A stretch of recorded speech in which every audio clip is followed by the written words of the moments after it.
നമസ്കാരം. മലയാളി വാർത്തയിലേക്ക് സ്വാഗതം. ഭാരത് ജോഡോ ന്യായ് യാത്രയ്ക്കിടയിൽ രാഹുൽ ഗാന്ധിക്കെതിരെ കേസെടുക്കാനൊരു നിർദ്ദേശമാണ് അസം മുഖ്യമന്ത്രി ഹിമന്ത ബിശ്വ ശർമ്മ മുന്നോട്ട് വച്ചിരിക്കുന്നത്.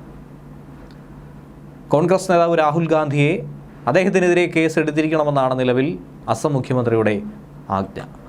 രാഹുൽ ഗാന്ധി നിലവിൽ നയിക്കുന്ന ഭാരത് ജോഡോ യാത്രയുടെ രണ്ടാം പതിപ്പായ ഭാരത് ജോഡോ ന്യായ് യാത്ര ഗുവാഹത്തിയിലെത്തിയതിന് പിന്നാലെ പോലീസ് തടയുകയുണ്ടായിരുന്നു. ശേഷം നഗരത്തിൽ പോലീസ് സ്ഥാപിച്ചിരുന്ന ബാരിക്കേഡുകൾ കോൺഗ്രസ് പ്രവർത്തകർ തകർത്തെറിഞ്ഞുവെന്നതാണ് പോലീസിൻ്റെ പരാതി. ഇതിനുശേഷമാണ് രാഹുൽ ഗാന്ധിക്കെതിരെ അങ്ങനെയെങ്കിൽ കേസെടുക്കണമെന്ന് നിർദ്ദേശം മുന്നോട്ട് വന്നത്. എന്നാൽ തങ്ങൾ നിയമമൊന്നും തന്നെ ലംഘിച്ചില്ല എന്നാണ് രാഹുൽ ഗാന്ധി പറയുന്നത്. അങ്ങനെ തന്നെ പിടിച്ച് ജയിലിൽ അടയ്ക്കാനാണെന്നുണ്ടെങ്കിൽ അതങ്ങനെ തന്നെ ആകാം എന്നും അദ്ദേഹം പറയുന്നുണ്ട്. ഇന്ന് അസമിലെ ജോരാബാദിൽ നിന്നാണ് യാത്ര പുനരാരംഭിച്ചത്. ഗുവാഹത്തി നഗരത്തിലൂടെ നേരത്തെ നിശ്ചയിച്ച റൂട്ടുകളിലൂടെയുള്ള യാത്രയ്ക്കുള്ള അനുമതി ലഭിച്ചിരുന്നില്ല.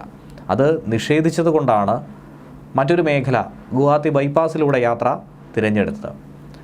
സംഘർഷ സാധ്യത ഒഴിവാക്കാൻ വേണ്ടിയിട്ടാണ് ഇങ്ങനെയൊരു തീരുമാനം കൈക്കൊണ്ടത്. പക്ഷേ നഗരത്തിൻ്റെ പ്രവേശന കവാടമായിട്ടുള്ള ഘനപരയിൽ കനത്ത പോലീസ് സുരക്ഷ ഏർപ്പെടുത്തിയിരുന്നു. അസം പോലീസ് ഈ യാത്രയെ തടയുകയായിരുന്നു.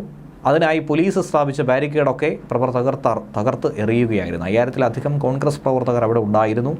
അതുകൊണ്ട് ജനങ്ങളെ പ്രകോപിപ്പിച്ചത് രാഹുൽ ഗാന്ധിയാണെന്നും അതുകൊണ്ട് നിങ്ങളുടെ നേതാവായ രാഹുൽ ഗാന്ധിക്കെതിരെ കേസെടുക്കാൻ അസം പോലീസ് മേധാവിയോട് നിർദ്ദേശിച്ചിരിക്കുന്നുവെന്ന് ഹിമന്ത ബിശ്വ ശർമ്മ തന്നെ പറയുകയും ചെയ്തു. അതിനുള്ള തെളിവുകളൊക്കെ അവരുടെ തന്നെ സോഷ്യൽ മീഡിയ പ്ലാറ്റ്ഫോമുകളിലൂടെ പോസ്റ്റ് ചെയ്തിരിക്കുന്ന ചിത്രങ്ങളും വീഡിയോ ദൃശ്യങ്ങളും ഒക്കെ തന്നെ ഉപയോഗിക്കും. എന്നാൽ തന്നെ അധിക്ഷേപിക്കുകയോ മർദ്ദിക്കുകയോ ചെയ്താൽ പോലും സത്യത്തിന് വേണ്ടി പോരാടിക്കൊണ്ടിരിക്കുമെന്നാണ് രാഹുൽ ഗാന്ധി MP പറയുന്നത്.